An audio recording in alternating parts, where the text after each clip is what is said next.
Bienvenidos al podcast de Mogul Desarrollo. Hoy vamos a desentrañar un concepto que está moldeando la realidad, los negocios, la política y hasta nuestra mente. Vamos a hablar de La Sociedad del Relato, un libro que publicó Andrés en el 2024. Y vamos a conversar cómo la estética, la ética, la política, el marketing y la cultura se convierten en historias y cómo y por qué las historias sirven para vender, seducir, obtener y mantener el poder. Aquí empieza el nuevo episodio de Mogul. Un espacio para revelar insights, crear diálogos y descubrir juntos soluciones para el desarrollo del país. Bienvenidos. Andrés, para comenzar, vamos de lleno. ¿Qué es la sociedad del relato y por qué afirmas que la realidad está en gran medida sujeto a él? A ver, la idea central del texto es que no vivimos en una era dominada por hechos. Vivimos en una época donde los hechos son significativos en la medida en que son parte de una historia, de un storytelling, de un relato. El relato es la realidad.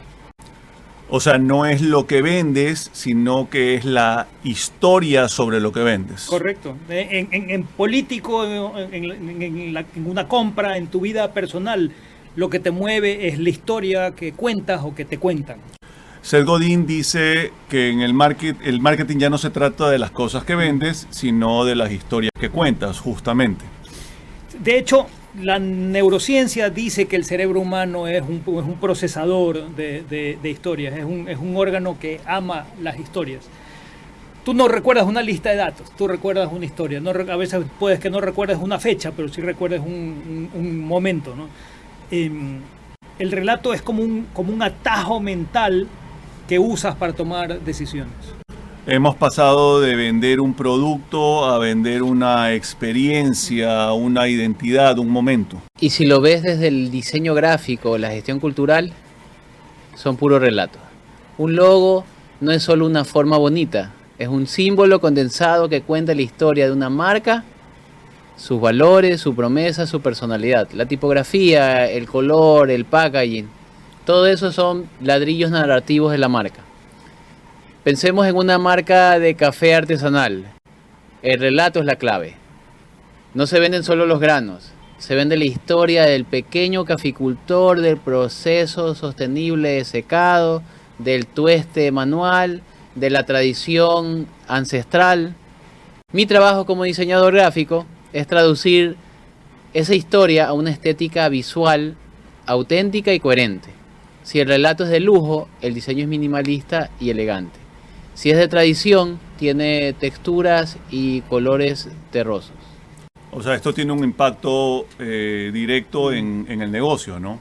En marketing sabemos que un buen relato le permite a una marca cobrar un sobreprecio, llamémosle sobreprecio narrativo.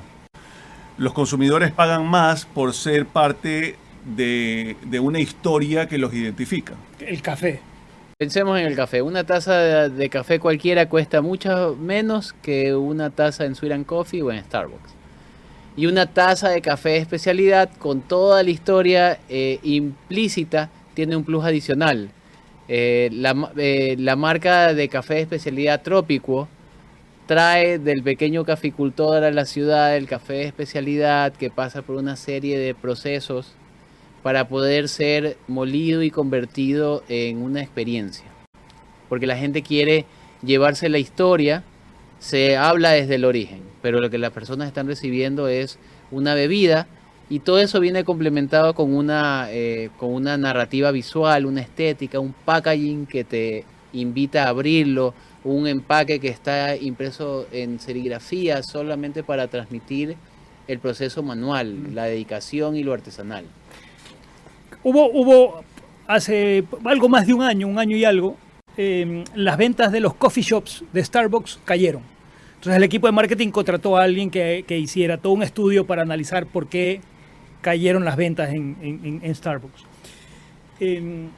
Y una de las conclusiones del estudio es que la gente ya no estaba yendo a tomar café en Starbucks en Estados Unidos porque sentían que el café se había industrializado. ¿No? Que ya era un café, que ya el lugar no tenía ambiente, que era un café ya rápido, digamos. ¿qué es lo que hizo el equipo de marketing? Le dijo a los baristas de cada una de las tiendas, muchachos, demórense un poquito más en servir el café. Que la gente perciba que es un café especial, que no es el típico café de máquina que te tomas en una cafetería mala, sino que este es un café preparado por baristas. ¿Y qué pasó con las ventas? Una vez que los baristas se demoraban en darte el café, volvieron a subir. Porque la gente no va a Starbucks por café, va por la experiencia. Como no van a un Sweet and Coffee, con el nombre que quieras ponerle, por café y dulcecillo, ¿no? Otra historia, de la vida real, tal cual. ¿Sabían ustedes que el Toyota Prius y el Honda Civic son vehículos técnicamente similares? Ambos son híbridos, ambos son amigables con el planeta, ambos tienen un cilindraje parecido, ¿no? Pero el Prius tiene un diseño particular. Como dicen los estudios, es visualmente inusual. Yo lo califico de feo. Pero es visualmente inusual. Ahora, ¿qué permitió a Toyota con el modelo del Prius este diseño visualmente inusual? En promedio, el Toyota Prius se vende $4,200 más caro que el Honda Civic. Y de nuevo, son vehículos técnicamente similares. Pero el uno tiene un diseño particular.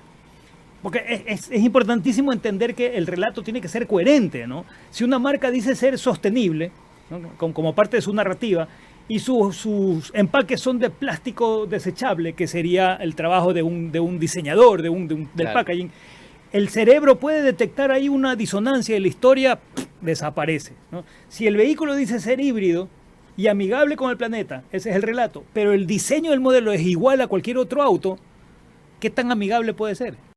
Es que la coherencia visual es la prueba de la verdad del relato. El diseño es el mediador que hace creíble la promesa. Volvamos a tu libro, Andrés. En el libro tú dices que existe una diferencia entre lo que es y lo que nos contamos que es. ¿Cómo funciona esto a nivel neurológico? Porque tu cerebro prefiere la coherencia emocional sobre la lógica estricta. De hecho, Rory Sutherland dice que nuestro cerebro no funciona con lógica como un caballo no funciona a gasolina. Cuando un relato tiene tracción, activa áreas del cerebro relacionadas a empatía y relacionadas a conexión. Un relato lo que hace es que ayuda a conectar al emisor, el mensaje y el receptor, ¿no? El relato, en definitiva, es como un recipiente para la emoción, y lo que nos conecta entre todos son las emociones. Por ejemplo, Nike te habla de rendimiento y de inspiración, te dice just do it, pero su historia no habla de la tecnología de las zapatillas, aunque podría serlo, pero tú no ves publicidad de Nike hablando de la tecnología de las zapatillas, sino de atletas que superan obstáculos. Ese es tiene un conflicto, uno de los elementos típicos de un relato, ¿no? Hay un conflicto, hay un cambio, hay una transformación, ¿no? Atletas que superan, y atletas profesionales que logran campeonatos, o atletas como cualquiera de nosotros que no corrían ni 5 kilómetros y luego corrieron 10 y terminan en un comercial, que se entrenan duro y que alcanzan esta grandeza de haber logrado el just do it, haber logrado su meta. Son los elementos de un relato, ¿no? Hay un protagonista que tiene un conflicto, que hace algo para superarlo, y una vez que lo supera se ha transformado. Y la marca entra como la herramienta que ayuda a ese proceso de transformación. Así, tú entiendes a Nike como una marca creadora de héroes y no una marca de tecnología de zapatillas deportivas. Lo que nos quieres decir es que dato no mata relato, Dato no mata relato. aunque siempre lo hemos conocido de una manera distinta. Dato no mata relato, y dos casos, el uno lejano y el uno cercano. El primero, un obrero de construcción en Inglaterra estaba trabajando en un andamio, se cae del andamio y al caer al piso, cae de pie, pero había una bota de 15 pulgadas en el piso. Había un clavo de 15 pulgadas en el piso que cruza la bota. El tipo que cae sobre este clavo que estaba levantado y ve que el clavo le pasa de un lado al otro lado de la bota, empieza a retorcer del dolor, llaman a los paramédicos, no lo podían mover, tienen que llevarlo con esa pica, tuvieron que cortar la pieza en donde estaba puesto el clavo, tuvieron que llevarlo al hospital para que en el hospital le hagan todo el proceso y sacarle el clavo del pie, porque él había caído sobre un clavo que le producía un dolor terrible. No había sangre, pero le producían, y probablemente la sangre estaba dentro del zapato, no sabían. Los médicos cortan el zapato con mucho cuidado, la bota, con mucho cuidado, y descubren que no hay sangre. Es más, descubren que el clavo nunca hirió al hombre, pasó entre uno de los dedos. Pero en la cabeza del obrero de construcción, el clavo le había perforado el pie, y por eso le dolía. Tú me vas a decir, sí, historia lejana, típica para esta conversación. Historia personal. Estábamos regresando de un viaje de vacaciones con mi esposa.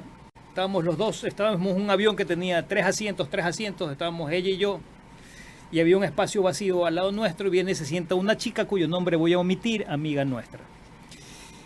Y mientras mi esposa y yo estábamos conversando, vemos que esta chica abre su cartera, saca un gotero, se cuenta 10 gotas que te toma, 1, 2, 3, cuenta 10 gotas, cierra el gotero, lo guarda en la cartera, saca algo y empieza a rezar.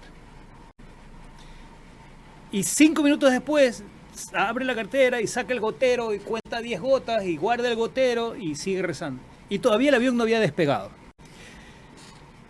Y entonces mi esposa le pregunta, oye, ¿te pasa algo? ¿Necesitas ayuda? Y a partir de ahí, y todo el viaje, las 4 horas y tantas de viaje, esta chica le contó a mi esposa el terror que tenía de volar, el terror que tenía de que de pronto caigan estos aparatos de oxígeno, de que tuviera que ponerse uno, o de que hubiera una descompresión, o de que se fuera a morir en un vuelo. Y yo lo que le dije es, oye, está demostrado que hay más probabilidades de que mueras arrollada por una vaca que en una caída de avión. Es más, hay más probabilidades de que mueras mordida por un tiburón que en la caída de un avión.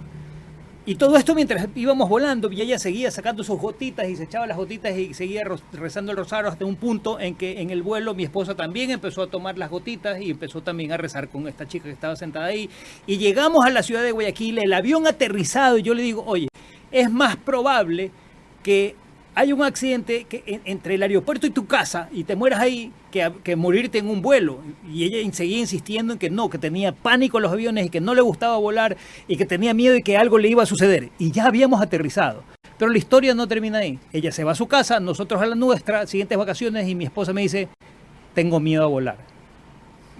Y la única mala experiencia en un avión que ha tenido mi esposa fue 4 horas sentada al lado de una chica que se pasó tomando gotitas que luego descubrimos eran de valeriana y rezando el rosario. Y escuchando historias de lo trágicos que son los accidentes aéreos. Ok.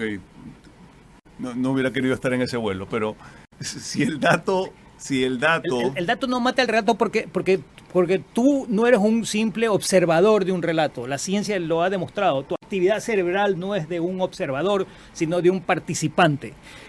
¿Por qué creen que los entrenadores ponen a los jugadores de fútbol a ver partidos de los otros equipos? Porque su cerebro se conecta con lo que está pasando en el campo y en tu cabeza está jugando el partido. Ok, pero si el dato no mata al relato, el dato puede ser cierto y el relato puede ser falso. Sí, también. O el dato y el relato pueden ser falsos. Tu cerebro no diferencia ficción de realidad. Tomando el ejemplo del obrero de la construcción que sentía el dolor y al final del día el clavo no le atravesó el pie, lo que él sentía era un constructo de su cerebro. Y ahí está el peligro. Si el relato es tan poderoso, ¿cómo podemos lidiar con la manipulación? El storytelling puede usarse para el bien, para inspirar, para motivar, pero también se puede utilizar para la mentira o el engaño masivo. Esa es la responsabilidad de vivir en esta sociedad del relato que tenemos, ¿no? Pero esto no es nuevo. Esto empieza con la humanidad, cuando como especie te sentabas alrededor de una fogata y empezabas a escuchar lo que había sucedido y cómo evitabas al gran tigre dientes de sable, ¿no? Y cómo evitabas morir y cómo podías sobrevivir. No, a través de las historias vas guardando la información, porque tu cerebro procesa la información no como estancos de información, sino como historias causales.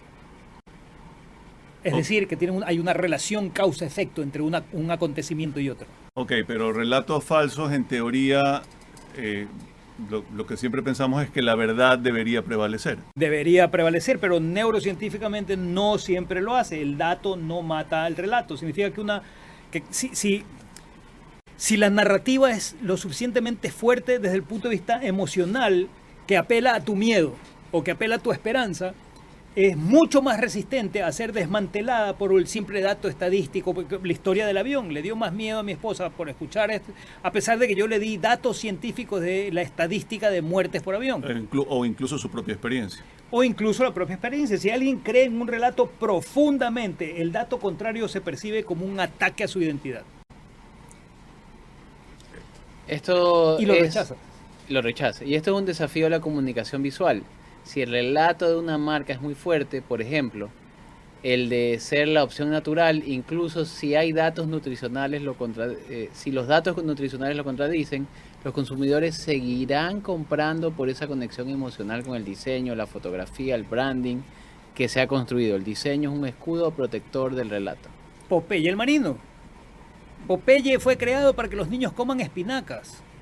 ¿No? ¿Por qué? Porque Popeye era un perdedor, enamorado de una chica, y luego viene un chico más fuerte que le quita a la chica y lo golpea hasta que Popeye hace ¿qué? Come espinacas. La realidad es que Popeye come espinacas. La verdad es que Popeye se hace fuerte por comer espinacas y luego regresa y le pega a Brutus y se queda con la chica. ¿Sí ve la diferencia entre realidad y verdad? Y la verdad está establecida por la narrativa. O sea que si quieres cambiar una creencia, no basta con bombardear con datos, no, para sino nada. que tienes que construir un relato alternativo mucho más fuerte, emocionalmente atractivo, y que te inspire a hacer ese cambio, Tienes que ir a la capa narrativa. para que pueda reemplazar al anterior. Correcto. Correcto. En el mundo corporativo, esto se traduce como propósito. Las empresas que tienen un propósito auténtico y lo comunican a través de un relato convincente, no solo venden más, sino que atraen mucho mejor talento. El relato del propósito conecta al empleado con algo mucho más grande. Exacto. Como gestor cultural veo cómo un relato puede revivir un barrio o una tradición. Un festival no es solo música, es la historia de una comunidad que se une, que valora su herencia. El diseño gráfico de ese festival debe reflejar esa autenticidad comunitaria y no un template genérico. Por ejemplo, la marca Picaya, diseño sostenible. Creamos la colección Tercerícolas, que plantea estas figuras antropomórficas, diseño original, contemporáneo, pero son fabricadas en la comuna milenaria de Valdivia por el taller Arte Orrala, liderado por Jennifer Orrala, un taller reconocido por mantener a 3 generaciones de artesanos trabajando. Tiene el empaque, es impreso a mano, incluye historias que algunas se comparten para explicar la marca, pero otras son inéditas, para darle a los coleccionistas que compran estas piezas algo único que solamente ellos tienen y decidan compartir. Ese relato es lo que impulsa que el diseño de la artesanía contemporánea se venda en Ecuador y en todo el mundo. Lo valoran. Y que haya sido premiado. Que haya sido reconocido por diseño sostenible en Latinoamérica, por arte contemporáneo en Ecuador, y plantee una dinámica diseño artesano, una dupla que no se había visto, y que sea una historia que puede seguir expandiéndose. Esa es la cosmogonía de un universo imaginario que permite que los artesanos puedan seguir fabricando la técnica tradicional, pero con nuevas ideas. Fantástico. Hay una idea tuya, Andrés, que rompe con la dinámica de las redes sociales. Y es la idea de que los relatos deben polinizar en lugar de solamente viralizar. Explícanos un poco este tema. No es mi idea, es idea de Nuno, en realidad. En una conversación salió esto de de viralizar y polinizar. En simple, un virus es algo negativo. Cuando tú tienes un virus, tratas de eliminar el virus. Esperas que sea efímero, esperas que sea rápido, superficial. Una viralización de una noticia, cuando tú ves una fake news viral, ves que es efímera, es una repetición que no tiene profundidad y que generalmente es rápidamente reemplazada por otra más. La idea del relato es que sea como lo que hacen las abejas, polinizan, y de esa manera aseguran la supervivencia de la especie. Gracias al proceso de polinización, las abejas generan un intercambio de valor entre la planta de donde sacan el fruto que luego que van a llevar al panal y que lo van a compartir con las demás abejas y con la abeja reina, y se convierte en miel y todo lo demás, y tienes todos esos subproductos de un inicio de solo haber ido y picado una flor. Entonces los relatos debieran funcionar así, no como viruses que aparecen y desaparecen, sino como una polinización, es decir, que empiezan chiquitos y que luego van adquiriendo tracción. O sea, en vez de que las marcas busquen un tren fugaz, ¿no? Lo que deberían buscar es una narrativa, una nueva narrativa que cambie la conversación y que genere lealtad. Y que genere un cambio, una transformación. Cuando la abeja lleva del lado A al lado B, lo que le quitó al lado B, al lado A, en el lado B se genera una transformación. Los relatos deben ayudar a las marcas a que las marcas generen transformaciones en los consumidores. En la década de las 90, en el marketing, en la publicidad, hablábamos de cuál es el beneficio de la marca. Bueno, el relato es como el recipiente emocional del beneficio emocional de la marca, siendo reiterativo. Le da sustancia, ¿no? Y la sustancia le da arraigo. Eso, desde la creatividad, esa perspectiva nos obliga a dejar de buscar el chispazo, la idea fácil, e invertir en narraciones visuales complejas, bellas, elaboradas. El diseño polinizador es el que convierte en un ícono, se convierte en un ícono porque su significado es profundo y se mantiene en el tiempo. El relato que funciona es el relato que transforma, no el que distrae. Vamos resumiendo un poco lo aprendido a través de de tu libro y de las experiencias de Nuno. Vivimos en la sociedad del relato, donde la percepción es la realidad y lo que nos cuentan moldea lo que somos y decidimos. La clave está en construir relatos que polinicen, que generen valor, transformación y lealtad genuina, en lugar de solo buscar una viralidad vacía. ¿Para qué quieres tener 100.000 likes si luego no se convierten en ventas? Correcto. A nuestros seguidores la invitación es a cuestionar. ¿Qué relato te está contando el mundo? ¿Y qué relato estás construyendo tú? Escúchanos en el siguiente episodio de Mogul Desarrollo. También te queremos escuchar. Puedes escribirnos y seguirnos en nuestras redes @moguldesarrollo y visitar nuestro sitio web moguldesarrollo.com, donde puedes encontrar más información, informes que hemos preparado y escuchar este y otros episodios de distintas series del podcast que hemos realizado, que están en Spotify, Apple Podcasts y tu plataforma de preferencia. Llegamos al final de este episodio de Mogul. Esperamos que el análisis de hoy te haya ofrecido nuevas perspectivas y herramientas para navegar en un mundo cada vez más complejo. Recuerda que, ante la avalancha de información, la clave está en buscar insights, crear diálogos y revelar soluciones. Y colorín colorado, hasta aquí este relato ha terminado. Gracias. Gracias por habernos acompañado. Si te gustó, comparte. Hasta el próximo episodio.